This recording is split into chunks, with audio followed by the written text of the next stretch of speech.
Hello दोस्तों, good morning to all of you. बड़ी खुशी के साथ ये मैं सूचित करता हूँ कि आपके लिए बिहार टीचर जो नई वैकेंसी आई है इससे रिलेटेड मैं आपके लिए वीडियो बना रहा हूँ। थोड़ा ध्यान से सुनिएगा। और सबसे बड़ी खुशी की बात है कि बिहार सरकार ने अब तक की इतनी बड़ी वैकेंसी निकाली है। शायद ही कभी इधर कुछ वर्षों में शायद ही इतनी बड़ी वैकेंसी ना तो भारत सरकार ने ना तो किसी और राज्य सरकार ने निकाला है। तो देखिए, जो भी अपने सुनहरे भविष्य के कल्पना कर रहे हैं, जो भी सोच रहे हैं कि एक भविष्य सुरक्षित के लिए एक सम्मानजनक नौकरी मिले, तो थोड़ा सा सचेत हो जाइए, थोड़ा सा एक्टिव हो जाइए, क्योंकि ये बहुत वर्षों के बाद एक ऐसी अपॉर्चुनिटी मिली है। तो इसको आप अपने भाग्य से जाने मत दीजिए, ठीक है। तो अब इन्हीं से रिलेटेड हम कुछ बातें करेंगे। 8-10 मिनट की वीडियो होगा। थोड़ा सा धैर्य रखिएगा, पेशेंस रखिएगा, और कुछ बातें इतने होंगे महत्वपूर्ण जो आपके एग्जामिनेशन से रिलेटेड और इसके फॉर्म से संबंधित होगा। तो चलिए आते हैं वीडियो पे। सबसे पहले देखते हैं कि बीपीएससी ने अपना नोटिफिकेशन जारी कर दिया है और इसका फॉर्म भरने की तारीख अनाउंस कर दिया है। 15/6/2023 से लेकर के 12 जुलाई 2023 तक इसके फॉर्म भरे जाएंगे।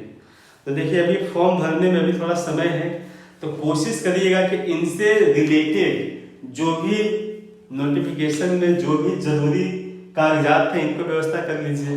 जैसे बीपीएससी जिन जिन चीज़ों की डिमांड करती है, तो अभी आपके पास 10-12 दिन का समय है। उसके बाद भी लगभग 20 से 22 दिन मिलेगा। तो इस सारे डॉक्यूमेंट्स को आप कलेक्ट कर लीजिए। आप कोशिश करिए कि जब फॉर्म भरते समय कोई मेजर कोई गलती ना हो, त्रुटि ना हो, क्योंकि देखिए सबसे बड़ी है कि जब आपका फॉर्म ही ठीक नहीं भराएगा तो आप एग्जाम कैसे क्या होगा। तो सबसे पहली प्रायोरिटी है कि फॉर्म भरने में कोई गलती मत करिएगा। 2-3 बार नोटिफिकेशन को पढ़ लीजिए। अगर किन्हीं बिंदु पे अगर आपको समझ में नहीं आ रहा है या कोई कंफ्यूजन है, तो जो भी जानकार लोग हैं उनसे थोड़ा सा पूछ लीजिए। आप समझ गए। तो और ध्यान रखिएगा कि इसका जो 15/6/2023 से शुरू हो रहा है और 12 जुलाई 2023 तक भरे जाएंगे। ये डेट को हमेशा ध्यान रखिएगा, ठीक है। और देखिए, दूसरी बात होती है इसका पैटर्न क्या है, इनका जो एग्जामिनेशन पैटर्न क्या है। तो देखिए, इसका एग्जामिनेशन पैटर्न क्या है कि ये एमसीक्यू बेस्ड है, मतलब मल्टीपल चॉइस क्वेश्चन या वस्तुनिष्ठ प्रश्न के भी यहाँ पे आपका है ना एग्जामिनेशन कंडक्ट होगा। तो देखिए, आप बहुत सारे एग्जाम दिए होंगे, तो ये समझने में कोई दिक्कत नहीं होगा। समझ गए। वस्तुनिष्ठ में आपका जो एक सही ऑप्शन आपको चुनना है, लेकिन ये बीपीएससी पहली बार ऐसा किया है, इसने नेगेटिव मार्किंग का प्रोविजन किया है। तो थोड़ा सा ध्यान से करिएगा। इसमें एक नुकसान है कि आपका अगर सही नहीं होता है तो आपके खुद के जो सही किए गए क्वेश्चन है उससे भी आपका कुछ नंबर कट जाएगा। तो थोड़ा ध्यान से देखिएगा। अभी भी आपके पास 2-2.5 महीने का समय है। 2-2.5 महीने में अगर आप चाहेंगे तो इस एग्जामिनेशन से रिलेटेड आप अच्छा तैयारी कर सकते हैं, अच्छा प्रिपरेशन कर सकते हैं। तो सबसे पहले आप समझिए कि इसका पैटर्न क्या है, एमसीक्यू बेस्ड है। दूसरा है कि इसका क्या है, इसका सिलेबस क्या है। तो देखिए, इसका सिलेबस क्या है पूरे इससे पहले बात कर लेते हैं आपका कि देखिए इस पूरे वैकेंसी में 1,70,461 पोस्ट है और सबसे ज्यादा पीआरटी के लिए, प्राइमरी के लिए 79,000 लगभग 80,000 पोस्ट है। और उसके बाद होता है मिडिल के लिए, मिडिल क्लास के लिए है या ये जो मिडिल स्कूल के लिए है 32,000 के आसपास, और जो हाई स्कूल के लिए 57,000 57,000 के आसपास, और ओवरऑल टोटल 1,70,461 पोस्ट है। तो बहुत बड़ी है। तो थोड़ा सा ध्यान से अपना प्रिपरेशन भी करिएगा। और देखिए, हम अब इसके जो सिलेबस का थोड़ा सा डिस्कस कर लेते हैं आपसे। थोड़ा ध्यान रखिएगा।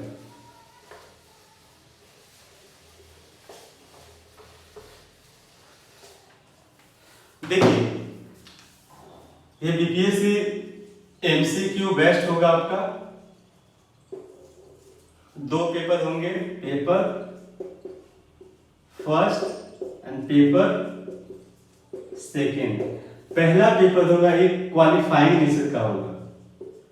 क्वालिफाइंग नेचर का मतलब इसमें आपको सिर्फ एक मिनिमम कट ऑफ प्राप्त करना है। जैसे ये टोटल 100 मार्क्स के होंगे। देखिए 100 मार्क्स में क्या होगा, 25 नंबर के आपके होंगे इंग्लिश, और बाकी 75 नंबर के आपके होंगे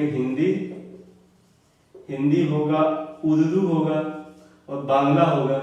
और टोटल 100 में से आपको 30 नंबर आपको गेन करने हैं। देखिए दूसरा जो आपका सेकंड पेपर है, ये आपका मेरिट इसी पे बनेगी। तो देखिए इसमें है ना, इसमें बहुत सारी चीज़ आप किए भी होंगे। हिंदी जो बेसिक हिंदी है, बेसिक इंग्लिश है, ये आप जानते होंगे, इनमें आपको ज़्यादा स्ट्रगल नहीं करना पड़ेगा। लेकिन फिर भी एग्जाम होता है, इनके प्रॉपर आप तैयारी कर लीजिएगा। देखिए सेकंड पेपर है, ये आपके लिए बड़ा चैलेंजिंग है और इसी के लिए आपको मेहनत करनी है। आपके जो 2.5 महीने हैं, 2.5 महीने का आपका लगभग 2 महीने 2.25 महीना इसी पे देना है, सेकंड पेपर पे ही देना है। देखिए सेकंड पेपर का नेचर क्या है, ये थोड़ा सा समझ जाइए। तो देखिए दोस्तों, सेकंड पेपर का नेचर क्या है कि आप बीपीएससी का जो भी पैटर्न है, बीपीएससी का जो भी अगर अब तक कोई भी एग्जाम दिए हैं तो इनमें देखे होंगे तो उसका क्या क्या पूछा जाता है। तो देखिए पहला इसका होता है जीएस, समझ गए, जैसे जनरल स्टडी का। तो इनमें क्या होता है कि आपका जैसे हिस्ट्री, ज्योग्राफी, भूगोल, इकोनॉमी सबका। दूसरा हो जाता है जनरल साइंस, समझ गए। और इसमें क्या मैथ एंड रीजनिंग, या इसी को बोलते हैं मेंटल एबिलिटी। तो देखिए ये जो मैथ रीजनिंग है, इनमें कंफ्यूज नहीं होना है। ये मेनली ये 8वीं से 10वीं तक के ही पूछेंगे, ज़्यादा टफ नहीं पूछेंगे। तो इनमें ज़्यादा आपको है ना हेडेक लेने की जरूरत है नहीं। अब तक जो भी अगर आप 8वीं 10वीं तक के जो मैथ का आपने प्रिपरेशन किया है, हाँ रीजनिंग में भी ज़्यादा टफ नहीं है। जो कुछ वर्बल नॉन वर्बल आपको रीजनिंग पूछे जाएंगे, ये भी आपका ज़्यादा टफ नहीं पूछेगा, साधारण पूछेगा। तो थोड़ा सा इसमें ये कहीं की प्रैक्टिस की जरूरत है, आपको हेडेक लेने की जरूरत नहीं है। आप प्रैक्टिस करेंगे तो ये कर सकते हैं। और देखिए सबसे आपका जो स्कोरिंग जोन है ये साइंस वाला। देखिए साइंस में क्या होता है कि मान लीजिए 20 से 22 क्वेश्चन पूछा जाएगा। और साइंस में बहुत सारी चीज़ें आप बहुत पहले से पढ़े होंगे, जैसे जो जनरल साइंस में आपका फिजिक्स, केमिस्ट्री और बायो का वेटेज ज़्यादा होगा। जैसे बायोलॉजी में आपसे पूछे जाएंगे विभिन्न प्रकार के बीमारियाँ, जैसे बैक्टीरिया से होने वाले, वायरस से होने वाले, कम्युनिकेबल, नॉन कम्युनिकेबल, आनुवंशिक बीमारियाँ, ये सब आपसे पूछेंगे। और जैसे मान लीजिए कुछ इनके जो जनरल जो बायोलॉजी है इन सब से पूछेंगे, कोशिका के बारे में पूछेंगे, टिश्यू के बारे में पूछेंगे आपका, जैसे मानव शरीर तंत्र के बारे में पूछेगा, पर्यावरण के बारे में आपसे पूछेगा। और ये सब बिल्कुल कॉमन पूछेंगे, आप इनके बारे में जानते होंगे। कुछ हो सकते हैं पूछे जो अगर जैसे पर्यावरण से संबंधित कुछ अगर सम्मेलन हुए, जैसे मान लीजिए COP21 हो गया, जैसे अभी COP27 का हुआ था, COP28 कहाँ होने वाली है पूछेंगे। कुछ जो संस्था है, ऑर्गेनाइजेशन है, जब वैश्विक लेवल पे पर्यावरण से संबंधित मुद्दे पे काम करते हैं, तो इन संस्थाओं के बारे में भी आपको जानना होगा। तो देखिए इनके पैटर्न बड़ा सिंपल है। जो भी अगर आप न्यूज़पेपर के जो चलते हैं, बिल्कुल 1 साल का जो भी घटनाक्रम न्यूज में है, इनको थोड़ा ध्यान से देख लीजिएगा। या तो कोई स्टैंडर्ड मैगजीन होगा या हम लोग खुद ही करंट अफेयर के बैच शुरू कर रहे हैं। तो आप हमारे जो बैचेज हैं इनमें से आपको प्रचुर मात्रा में जितना चाहिए उतना इन्फॉर्मेशन आपको मिल जाएगा। और अभी फिलहाल हमारे जो यूट्यूब चैनल पे फ्री ऑफ कॉस्ट अवेलेबल होंगे, आप इनको पूरे ध्यान से देखिए। देखिए ये तो हो गया आपका जनरल साइंस का। जनरल स्टडी, देखिए जनरल स्टडी में हिस्ट्री, ज्योग्राफी, पॉलिटी, इकोनॉमिक्स, इन पे आप शुरू से काम कर ही रहे होंगे। क्योंकि मान लीजिए अगर बीएड का एंट्रेंस दिए होंगे तो वहाँ भी आपको इस साल मिला होगा। तो इसीलिए देखिए जो भी पैटर्न है इसका, इनको पहले से आप अवेयर हैं। देखिए सबसे बड़ी इस एग्जाम का खूबी क्या है कि ज़्यादा हेक्टिक नहीं पूछेगा। इन्होंने पहले ही बताया है कि जो एनसीईआरटी की जो किताबें हैं, एनसीईआरटी की किताबें बहुत वैल्यूएबल है, लेकिन एनसीईआरटी की किताबें बहुत ज़्यादा संख्या में हो जाएगा। ये संभव नहीं है कि इतने सारे बुक को आप, लेकिन फिर भी कुछ बुक को आप देख सकते हैं। जैसे 9वीं का एनसीईआरटी का जो साइंस का देख लीजिए, जैसे 9वीं का, 10वीं का, फिर आप हिस्ट्री का देख लीजिए। हिस्ट्री का तो 9th का मत देखिएगा, जैसे क्या करिएगा, हिस्ट्री में आप जो 6, 7, 8, 10 ये सब को देख लीजिए, है ना। ज्योग्राफी का जरूर देखिएगा, ज्योग्राफी आप 9th, 11 और 6, 7 के भी एनसीईआरटी जरूर देखिएगा, इनसे ज़्यादा नहीं आएगा आपके। और पॉलिटी में थोड़ा सा आपको मेहनत करना पड़ेगा, क्योंकि देखिए एनसीईआरटी की जो 11th वाली किताब है वो आपको थोड़ा इन्फॉर्मेशन तो दे देगा, लेकिन फैक्चुअल बातें कम है। तो इनके लिए कोई और जो भी, जैसे मान लीजिए आपका लक्ष्मीकांत का कुछ देख लीजिएगा, या बहुत सारे ऐसे घटना चक्र की जो क्या बोलते हैं, जो वस्तुनिष्ठ जो ऑब्जेक्टिव क्वेश्चनों का जो कलेक्शन है उसको प्रैक्टिस कर लीजिएगा, तो ये लगभग आपका हो जाएगा। समझ गए। और भी अगर कोई कंफ्यूजन अगर है तो जो डिस्क्रिप्शन में नंबर दिए हैं इनसे आप पूछिए, पर्सनली पूछिए। जो भी अगर गाइड की ज़रूरत है, मेंटरिंग की ज़रूरत है तो आप पूछिए, हम और हमारे और कुछ जो फ्रेंड हैं आपको सजेस्ट करेंगे। समझ गए। तो सबसे पहले जो इनके जो सिलेबस है, पैटर्न है, इनको थोड़ा मैं लिखवा देता हूँ आपको, क्या कि इनका किस पे आपको काम करना है, आप फिर भूल जाएंगे। तो लिख लीजिए,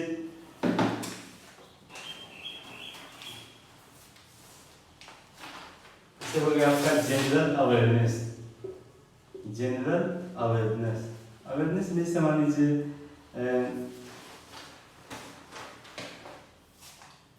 आपका हिस्ट्री ज्योग्राफी, ये सब फिर आपका general science, general science, general science कर लीजिए। फिर आप इसमें ज्योग्राफी, इन्वायरमेंट, इन्वायरमेंट कर लीजिए, ज्योग्राफी इन्वायरमेंट कर लीजिए। फिर आपका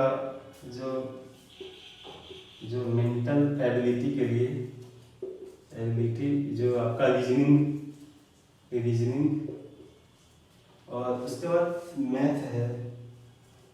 मैथ देखिए, हिस्ट्री में क्या करिएगा ना, हिस्ट्री में जो नेशनल मूवमेंट है इस पे 1905 से लेकर 1947 तक देखिए हिस्ट्री में थोड़ा सा बुद्धिमानी क्या करिएगा, हिस्ट्री में चालाकी आपको क्या करना है हिस्ट्री में, कि देखिए 2-3 फेजेस को आप देख लीजिए। जैसे हिस्ट्री में क्या है कि एक आपका जैसे 1857 से लेकर के 1885 तक कांग्रेस का फॉर्मेशन तक, ये पहला थोड़ा सा ध्यान से देख लीजिएगा, इससे कुछ प्रश्न आपसे पूछे जाएंगे। दूसरा आपका हो जाएगा 1905 से लेकर के 1929 तक। अब तीसरा पेज हो जाता है 1929 से लेकर के 1947 तक। तो आप इस वाले पे ज्यादा बैठ दीजिएगा, 1905 से लेकर 29 तक। समझ गए। ये इससे थोड़ा सा कंफ्यूजिंग क्वेश्चन पूछेगा। तो ऐसे ही हर सब्जेक्ट का हम थोड़े से आपका इनका पैटर्न और उनकी क्या मोड है मैं आपको बता दूंगा। आप एक सिस्टमेटिकली देखिए, बिना तनाव लिए आप करिए, और कुछ और वीडियो आपको मिल जाएगा। जैसे मान लीजिए हिस्ट्री का, साइंस का, इनका कौन कौन से टॉपिक है, उनमें से किस प्रकार का प्रश्न पूछे जाएंगे, वो सारा मैं आपको बता दूंगा। थैंक यू, धन्यवाद।